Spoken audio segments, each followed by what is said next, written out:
Vivemos na era mais confortável da história humana. Pense nisso por um momento. Nunca antes o ser humano teve tanto acesso à comida, à informação, a entretenimento, a conforto físico. Com alguns toques na tela de um celular, você pode pedir comida, assistir a qualquer filme já produzido, conversar com pessoas do outro lado do planeta ou responder a uma pergunta que gerações inteiras jamais conseguiram responder. A tecnologia avançou de forma que nossos bisavós não conseguiriam imaginar. Por qualquer métrica objetiva, deveríamos ser a geração mais feliz, mais focada e mais realizada de todos os tempos. E, no entanto, os índices de ansiedade nunca foram tão altos. A depressão se tornou uma epidemia silenciosa, a capacidade de concentração despencou. Jovens relatam sensação de vazio, de falta de propósito, de exaustão mental mesmo sem realizar nada de concreto. Dormimos mal, nos distraímos fácil, nos irritamos depressa. E no fim do dia, muitos de nós se deitam com a sensação de que algo está errado, sem saber exatamente o que. Isso levanta uma pergunta que merece ser feita com seriedade.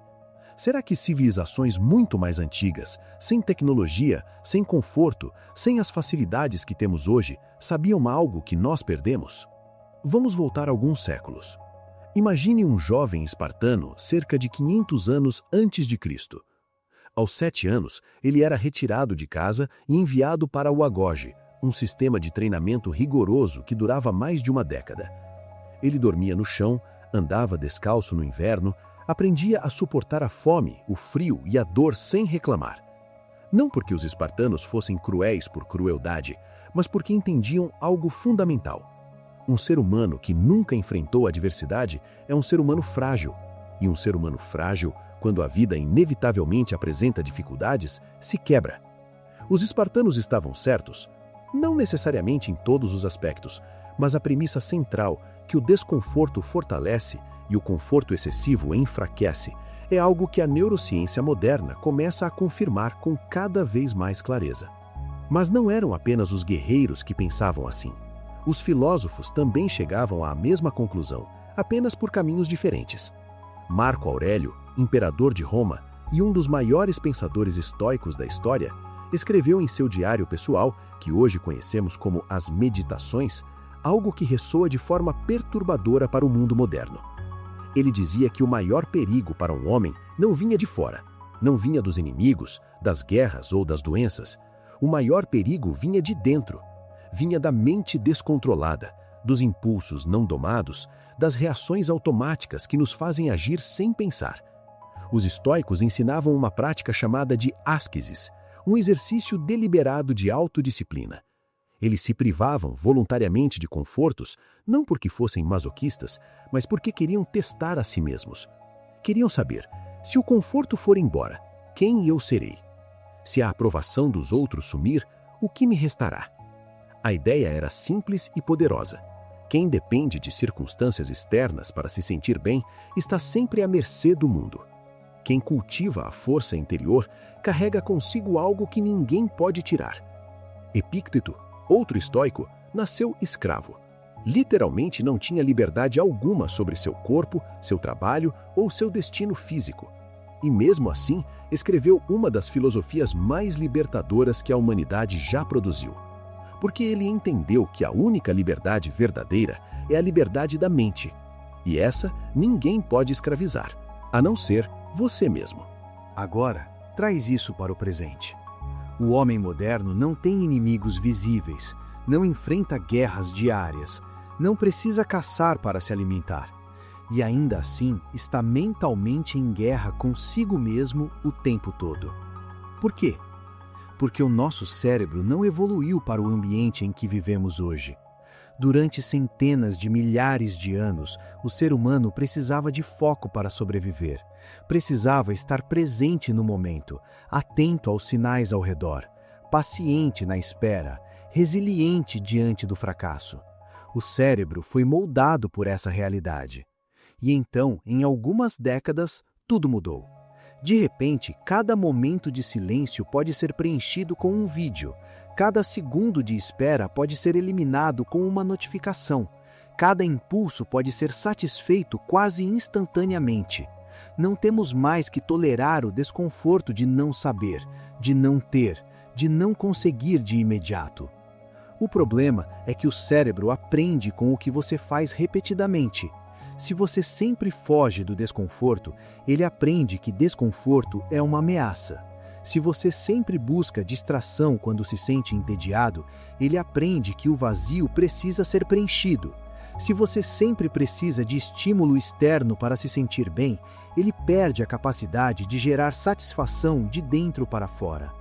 E é exatamente isso que está acontecendo em escala global. Estamos criando gerações com altíssima sensibilidade ao desconforto e baixíssima capacidade de tolerá-lo. Gerações que confundem estímulo com significado, distração com descanso, conteúdo consumido com conhecimento adquirido.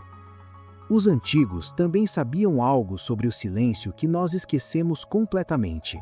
Nas tradições budistas, a prática da meditação não era um luxo de bem-estar, era um treinamento mental rigoroso. O monge que se sentava em silêncio por horas não estava escapando da realidade, estava enfrentando algo muito mais difícil do que qualquer tarefa externa. Estava enfrentando a própria mente.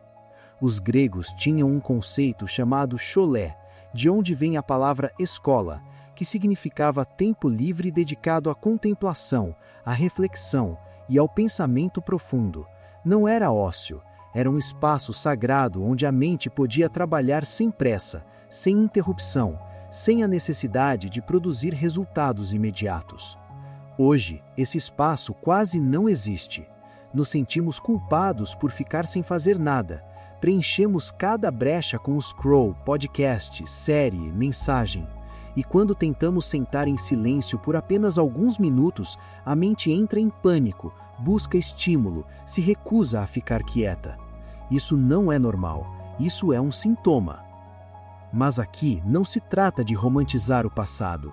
Os antigos viviam vidas brutalmente difíceis. A mortalidade infantil era alta, a dor era constante. Não havia anestesia, antibióticos ou direitos humanos como os conhecemos. Ninguém em sã consciência quer voltar a isso. O ponto não é que o passado era melhor.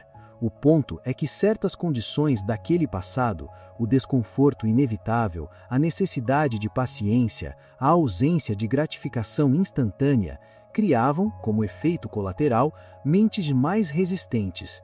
E nós, ao eliminarmos quase todo o sofrimento desnecessário, talvez tenhamos eliminado junto alguns dos processos que forjavam força mental. A questão que precisamos fazer é possível ter o melhor dos dois mundos?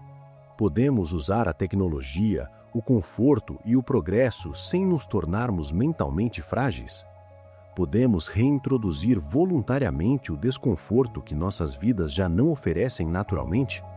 A resposta parece ser sim, mas exige intenção, exige consciência e exige, acima de tudo, honestidade sobre o estado em que nos encontramos. Uma das grandes armadilhas do mundo moderno é que ele é projetado exatamente para nos manter distraídos. As plataformas digitais não foram construídas para nos tornar mais sábios ou mais focados. Foram construídas para capturar a atenção e monetizá-la. Cada notificação, cada autoplay, cada like é o resultado de equipes de engenheiros trabalhando para que você fique mais um minuto, mais uma hora, mais um dia consumindo. E o homem moderno, sem perceber, entregou a sua mente como matéria-prima desse sistema. Trocou profundidade por distração. Trocou sabedoria por entretenimento. Trocou a lenta construção de si mesmo pela satisfação imediata de uma timeline que nunca acaba. Os estoicos tinham uma frase que volta e meia aparece nas traduções. A mente que não governa a si mesma será governada por outra coisa. Eles não podiam imaginar as redes sociais, mas parecem ter descrito com precisão cirúrgica o que acontece quando você as abre pela manhã. Então, o que fazer com tudo isso? Talvez o primeiro passo seja simplesmente reconhecer o problema. Não com culpa, não com nostalgia, mas com lucidez. Vivemos num ambiente de abundância que paradoxalmente está nos empobrecendo mentalmente. E isso não é inevitável, é uma escolha que estamos fazendo, consciente ou inconscientemente, a cada dia. O segundo passo é entender que força mental, assim como força física, se constrói com treino, com desconforto voluntário, com silêncio intencional, com a recusa de ceder a cada impulso que surge, com a capacidade de sentar diante de uma tarefa difícil sem fugir para o celular, com a paciência de deixar um pensamento se desenvolver sem interrompê-lo. Os antigos não tinham essa escolha. O desconforto era imposto pela vida. Nós precisamos escolhê-lo. E talvez seja essa a grande lição que nos deixaram, não um manual de como viver, mas um espelho. Um espelho que nos mostra que o conforto, levado longe demais, não é o fim do sofrimento. É apenas o começo de um sofrimento diferente, mais silencioso, mais difuso, mas igualmente real. A questão que fica é simples e, ao mesmo tempo, é a mais difícil de responder.